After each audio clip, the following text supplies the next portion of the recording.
Magandang hapon. Pasok po. Kumusta kayo? Tinitignan lang namin yung bahay ninyo. Hello, anak. Okay, ilan kayo dito? Tatlo po. Tatlo kayo, kayo tatlo. Pero lahat, I think you really have to build the school. Kasi sa dami ng bata eh. Mga binaha.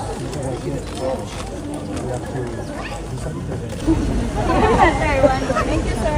Thank you. Thank you po.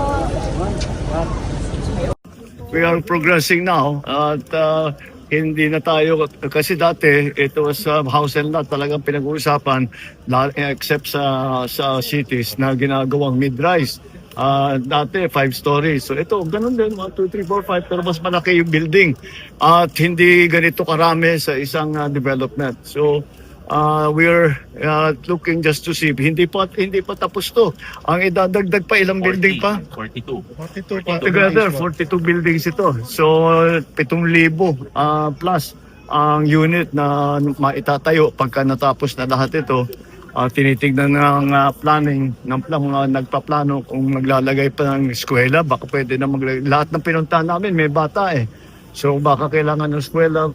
Basta kasi ang ginagawa natin ngayon, hindi lang tayo gumagawa ng bahay, gumagawa tayo ng community na kumpleto na lahat.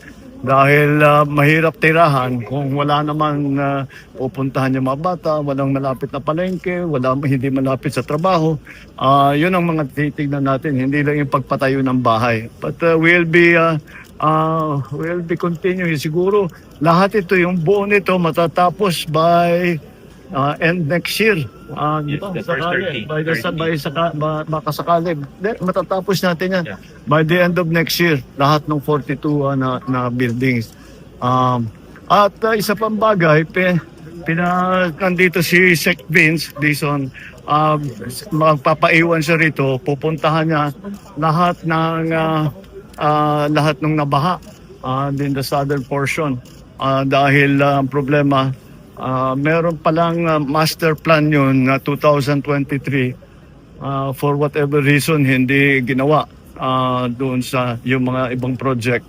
Kaya't babalikan natin para yung master plan na para doon ay matapos na para hindi na tayo makakakita ng baha na kagaya ng nakita na.